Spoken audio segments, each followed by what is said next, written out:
राजू अपनी माँ के साथ एक गांव में रहता था। वह जंगल से लकड़ी काट कर लाता, उसे बेचकर अपना गुजारा करता।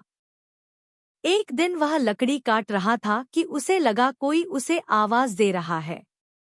उसने पीछे मुड़कर देखा, एक पेड़ के नीचे एक बुढ़िया बैठी रो रही थी। राजू ने उससे पूछा, अम्मा तुम क्यों रो रही हो? क्या बात है? इतनी रात हो गई, तुम अपने घर नहीं गई? बुढ़िया कहती है, बेटा मुझे कम दिखाई देता है और मेरा कोई भी नहीं है। मैं अकेली इसी जंगल में रहती हूँ। क्या तुम मुझे मेरी झोपड़ी तक छोड़ दोगे? हाँ क्यों नहीं, मगर तुम रहती कहाँ हो? बेटा जंगल के उस पार नदी के किनारे रहती हूँ। राजू बुढ़िया को उसकी झोपड़ी में छोड़ने के लिए चल देता है। रात काफी हो रही थी। वह सोचता, अब मैं घर कैसे जाऊंगा और इस बुढ़िया को इतनी रात में अकेला भी नहीं छोड़ सकता। घर में माँ भी इंतजार कर रही होंगी। अम्मा लगता है तुम्हारा घर आ गया है। अब मैं चलता हूँ। मेरी माँ भी मेरी बहुत चिंता कर रही होगी। जो लकड़ी मैंने काटी है वह भी ले जानी है। बेटा तुम बड़े दयालु हो। रात ज्यादा हो गई है। रात को जंगल में जाना ठीक नहीं है। जानवर भी रात को शिकार करते हैं। एक काम करो, रात को यही ठहर जाओ। कल सुबह होते ही चले जाना। राजू सोचता है, बुढ़िया ठीक कह रही है। कहीं किसी जानवर ने मेरे ऊपर हमला कर दिया तो रात में क्या करूंगा। मेरे पास मेरी कुल्हाड़ी भी नहीं है, वह भी मैं लकड़ियों के साथ छोड़ आया हूँ। वह रात को उसी झोपड़ी में रुक जाता है। बेटा तुम्हें भूख लग रही होगी। मैं तुम्हारे लिए खाना बना देती हूँ। हाँ अम्मा, भूख तो लग रही है। बुढ़िया उसके लिए रोटी और सब्जी बनाती है। राजू पूरा खाना मजे लेकर खा लेता है और फिर कहता है, अम्मा अब मुझे नींद आ रही है। अब मैं सो रहा हूँ। राजू वहीं एक तरफ सो जाता है। सुबह जब राजू की आंख खुलती है तो वह देखता है, वह एक महल में एक सुंदर से पलंग में सो रहा है। उसके सामने एक सुंदर कन्या खड़ी है और कहता है, आप कौन है और मैं कहाँ आ गया हूँ? मैं तो कल अम्मा की झोपड़ी में सोया था। यह कौन सी जगह है? मेरा नाम लाजवंती है और इस राज्य की राजकुमारी हूँ। और आप यहाँ के होने वाले राजा हैं। इतना कहकर वह चली जाती है। अपने एक नौकर को कहती ही, राजा जी के नहाने का इंतजाम करो। राजू सोच में पड़ जाता है कि मैं तो एक लकड़हारा हूँ और यह मुझे राजा कह रही है। मैं कौन सी जगह आ गया हूँ। नौकर राजू के पास जाता है और कहता है, राजा जी आप नहाने के लिए तैयार हो जाइए, आपके लिए पानी रख दिया है। सुनो भाई, मैं कहाँ पर हूँ और वह बुढ़िया कहाँ है जिसके घर में मैंने खाना खाया था? क्या यहाँ से निकलने का कोई रास्ता है? नौकर कहता है, यहाँ से निकलने का कोई रास्ता नहीं है।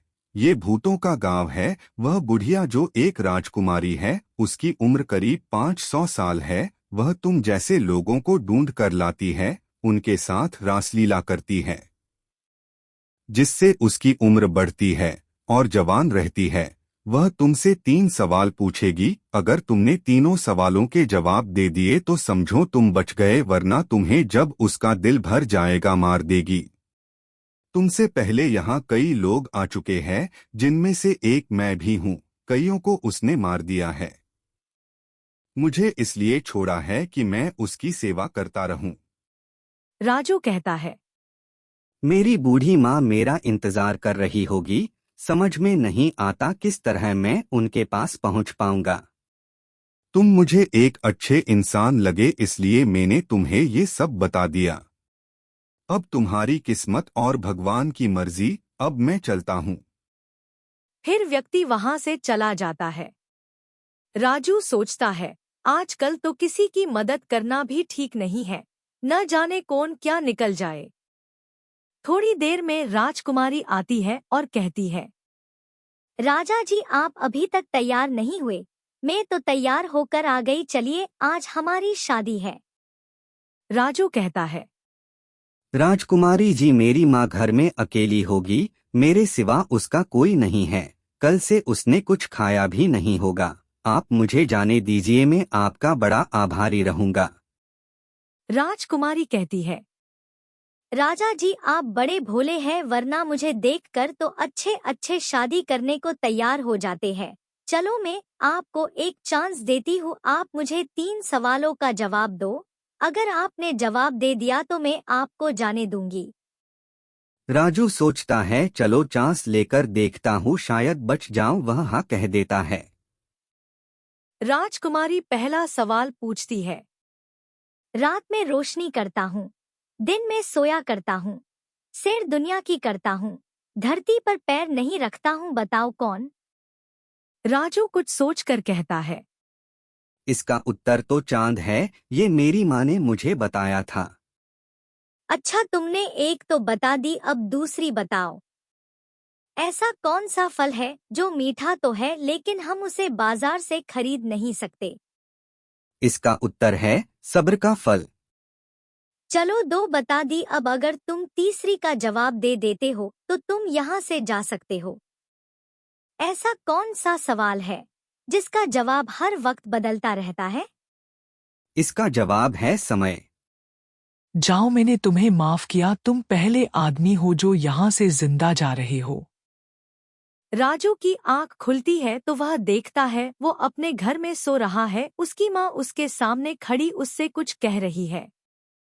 बेटा, तुम कल से कहाँ थे? मेरा तो रो रो कर बुरा हाल हो गया। माँ, कल रात ज्यादा होने की वजह से मैं अपने दोस्त के घर पर ही रुक गया था। अब ऐसा नहीं करूँगा। चलो, अब भूख लग रही है, अपने हाथ से कुछ बनाकर खिला दो। राजू सोचता है, एक बुरा सपना समझकर इसे भूल जाता हूँ। चलो, जान तो बच गई।